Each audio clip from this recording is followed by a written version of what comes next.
लेकिन उसमें से निकला हुआ नवनीत या उसके ऊपर आई हुई मलाई तो बहुत थोड़ा सा होता है। गीता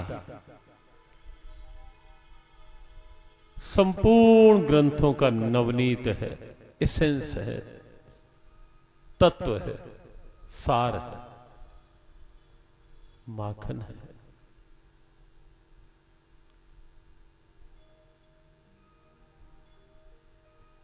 जीवन की बात बहुत सीधे शब्दों में जीवन के साथ, यही है गीता। जीवन की बात जीवन के साथ, जीवन के लिए, केवल अतीत की बात नहीं। और यही कारण है गीता कभी भी किसी भी समय में किसी स्थान के लिए, किसी व्यक्ति के लिए ना तो ये ग्रंथ अप्रासंगिक हुआ है और ना ही कभी किसी काल में ये अप्रासंगिक होगा। ये 100% सत्य है। ये ग्रंथ तब जितना रेलेवेंट था, तब जितना प्रासंगिक था, उससे कहीं कहीं अधिक इसकी प्रासंगिकता आज है।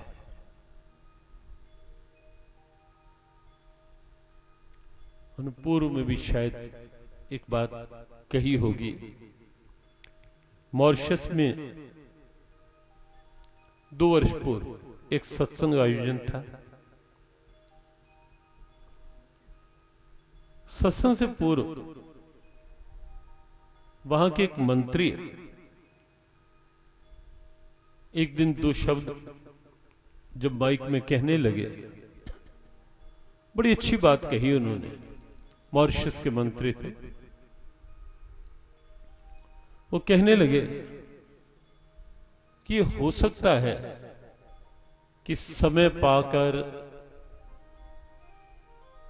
मुकेश के गीतों की चमक कम हो जाए, मोहम्मद रफी के गीतों की चमक कम हो जाए। हो सकता है कालांतर में, काल के दौर में, काल के फेर में, समय की स्थितियों में हो सकता है उन गीतों की प्रासंगिकता धीरे धीरे कम पड़ जाए, कम हो जाए। लेकिन उन्होंने बहुत हर्षित और गर्वित स्वर में कहा कि मुझे नहीं लगता कि भगवान श्री कृष्ण के गाए गए इस गीता रूपी गीत की चमक कभी किसी काल में, किसी युग में और किसी स्थान में कम हो, ऐसा नहीं लगता। और ये बिल्कुल सत्य है। इस गीत की चमक कभी कम नहीं हुई, कभी कम नहीं होगी। ये गीत दिव्य है। ये गीत एक ऐसी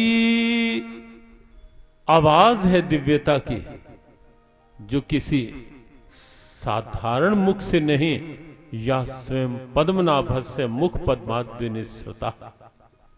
महर्षि वेदव्यास कहते हैं, गीता सुगीता कर्तव्या किमन्य शास्त्र विस्तरे। ए मानव, छोटा सा जीवन है तेरा, कहां तक तू विस्तार में भ्रमण करता रहेगा? तो इस गीता को ही अपने जीवन का सुगीत क्यों नहीं बना लेता? तो इस गीता को ही अपने जीवन में क्यों नहीं ढाल लेता?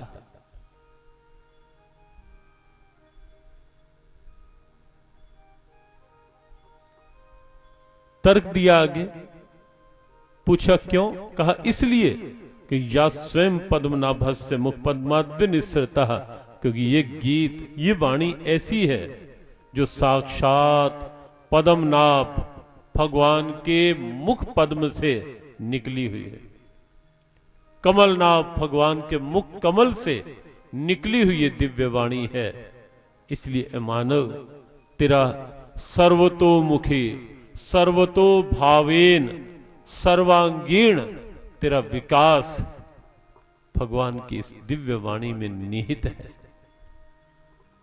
भगवान जो सबके माता पिता है, पिता हमस्य जगतो माता धाता पितामह। स्वयं गोविंद कहते हैं गीता में, अर्जुन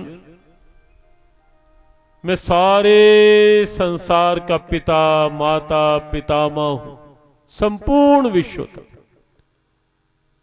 कोई अंतर नहीं, जाति का, वर्ण का, वर्ग का, किसी प्रकार का कोई अंतर नहीं। बिल्कुल ध्यान अपना इधर है, सजग बैठकर शरीर के साथ मन को भी यहीं रखते हुए संकेत किया जा रहा था भगवान की वाणी।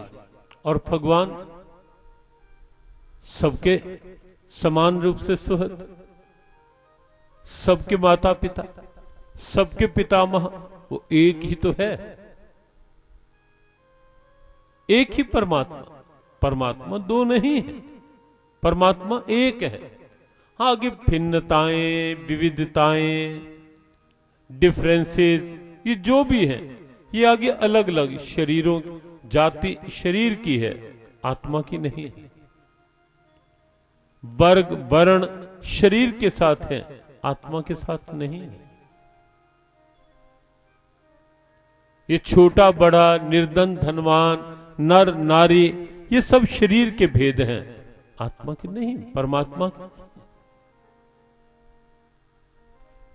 वो सबका है, वो सब में है और वो समान है।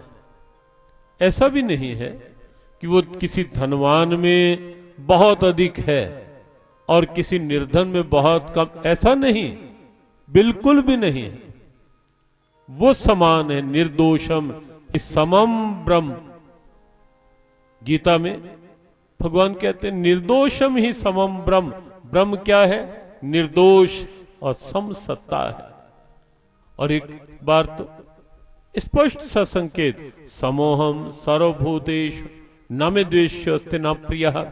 अर्जुन, मेरे लिए सब प्राणी बराबर हैं, न किसी से द्वेष और न किसी से स्नेह विशेष। समोहम सर्वभूतेषु, मैं सब में बराबर हूं और मेरे लिए सब बराबर है। ये उस भगवान की वाणी है जो सम सत्ता है, जो सब में बराबर है और सब के लिए बराबर है। ये उस भगवान का संदेश है और इसीलिए सर्व कल्याणकारी है, इसीलिए सर्व दुख निवारक है ये संदेश। इसीलिए देश काल पात्र की संकीर्णताओं से बिल्कुल अतीत परम उदार संदेश है यह श्रीमद् भगवत गीता।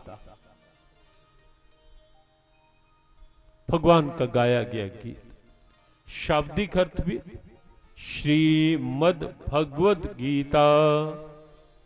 श्रीमद् ये आदर सूचक शब्द है, श्रीमन जैसे बोलते हैं, ये सम्मान सूचक शब्द है। भगवत गीता भगवान के द्वारा गाया गया गीत, भगवत गीता।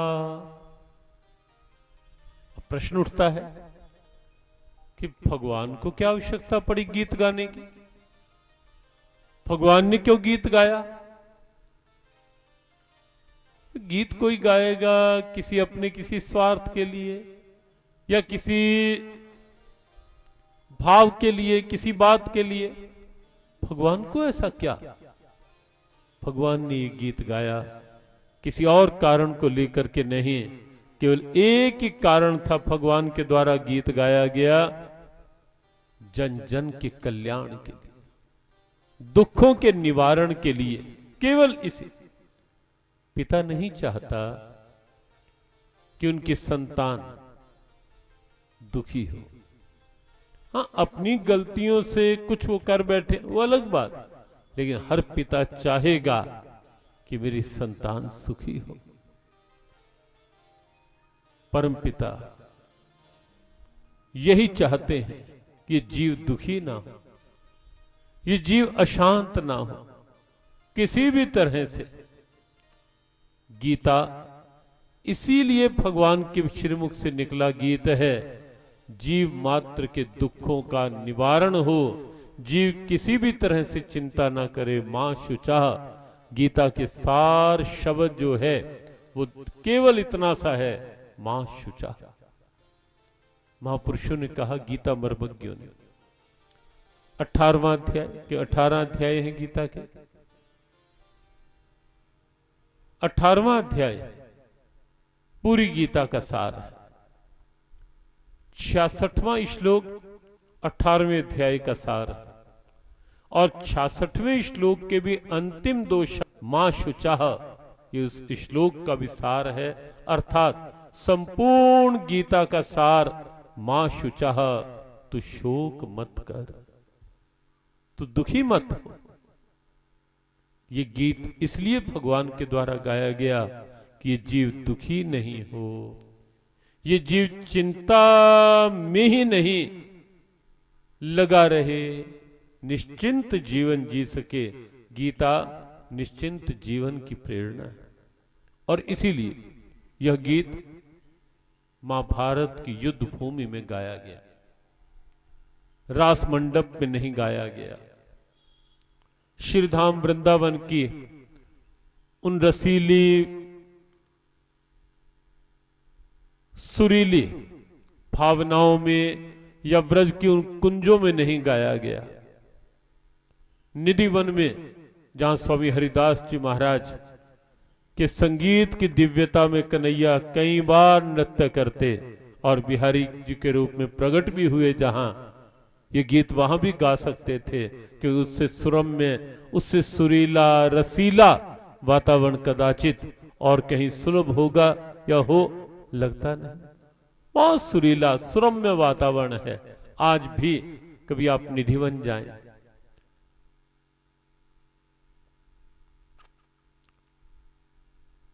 और वहां स्वामी हरिदास जी महाराज के समाधि स्थल में कुछ क्षण मौन बैठे, शांत, और देखें कि आज भी उस वातावरण में कुछ है या नहीं। भाव खुला रखकर, और सुरीला भाव है। ये वहां नहीं ये गीत गाया, गीत गाने के लिए बहुत सुंदर वातावरण था वो। और जहां सदैव उस समय तो जब बिहारी जी का प्रागट्य हुआ, स्वामी हरिदास जी महाराज के तानपुरा संगीत की दिव्य धुनें उसमें से पूरे वातावरण को आप्लावित करती ही थी। आज भी वो वातावरण वहां का संगीत में है अपने आप, भले ही संगीत बज रहा हो या नहीं, लेकिन वातावरण में आज भी वहां संगीत गूंजता हुआ लगता है। पूरा सरस सुरीला वातावरण, वहां गा सकते थे गीत, लेकिन वहां नहीं गाया। द्वारका जी में गा लेते, महाराज अधिराज थे, सब कुछ वहां एक अलग भाव का था, वहां गा लेते, वहां भी नहीं गाया। ये गीत गाया कुरुक्षेत्र में आकर के, और एक ऐसे वातावरण में दूसरे अध्याय का 10वां श्लोक आप देखें, संजय उवाच का, तमुवाच ऋषिकेशः प्रहसन्य भारत सैन्योरुभ्योर्मध्ये विषिदन्तमिदं वचः। संजय कहता है, आप कहेंगे संजय कैसे बोल रहा है, क्यों बोल रहा है? संजय एक ऐसा पात्र है गीता में जिसे दिव्य दृष्टि प्राप्त है महर्षि व्यास की कृपा से,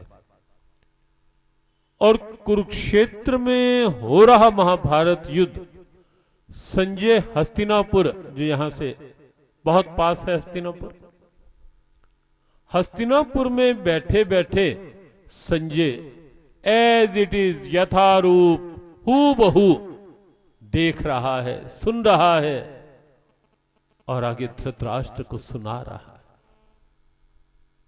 आज विज्ञान के बहुत बड़े बड़े दावे हैं, अच्छे हैं, सराहनीय है, वंदनीय, ठीक है। स्क्रीन या एलसीडी और कहीं का दृश्य कहीं सीधे प्रसारण के रूप में साथ ही साथ उस पर आ जाता है, लेकिन वहां कोई एलसीडी तो है ही, लेकिन संजय के सामने कोई एलसीडी नहीं थी, कोई वीडियो स्क्रीन नहीं, कुछ भी नहीं था। और संजय आंख बंद करता था, फिर आंख खोलता था और कहता था, राजन इस समय मैं ये देख रहा हूं, इस समय वह वहां ऐसा हो रहा है। महाभारत युद्ध से पूर्व महर्षि वेदव्यास आए थे, घटना आप सब जानते हैं, विस्तार की आवश्यकता नहीं। महर्षि वेदव्यास आए धृतराष्ट्र के पास, आकर के कहा, राजन दिव्य दृष्टि देने आया हूं, कुरुक्षेत्र आप जा नहीं पाओगे, इन आंखों से कुछ देख भी नहीं पाओगे, चले भी जाओ। मैं ऐसी दृष्टि दे रहा हूं कि यहीं बैठे बैठे पूरा महाभारत युद्ध जो हो रहा होगा देख लोगे। धृतराष्ट्र ने इनकार किया, कहा महर्षि मुझे तो नहीं चाहिए दृष्टि। महर्षि व्यास ने कहा, राजन वो क्यों? धृतराष्ट्र ने कहा, महर्षि मैं नहीं लेना चाहता। एक आश्चर्य सा तो लगता है कि महर्षि व्यास जैसा ऋषि चल करके आए। धृतराष्ट्र का तो ऐसा कोई पुण्य था नहीं कि ऐसी दिव्य ऑफर सामने की जाए, ऐसा कुछ भी नहीं था उसके पास। तो हठधर्मी, अहंकारी, पक्षपाती, मोह आसक्त, पुत्र मोह, सिंहासन मोह, बुराई और अच्छाई में जरा सा भी भेद न करने वाला धृतराष्ट्र, बाहर और अंदर दोनों तरफ से दृष्टिहीन धृतराष्ट्र, कुछ भी तो नहीं था ऐसा। सारी की सारी वृत्तियां धृतराष्ट्र के अंदर डेरा डाली हुई थी। ईर्ष्या थी, द्वेष था, आवेश था, आक्रोश था, अहम था, आसक्ति थी, लोभ था, सब की सब वृत्तियां धृतराष्ट्र के अंदर डेरा डाले हुए थे। लेकिन फिर भी महर्षि वेदव्यास धृतराष्ट्र को कहते हैं, राजन दिव्य दृष्टि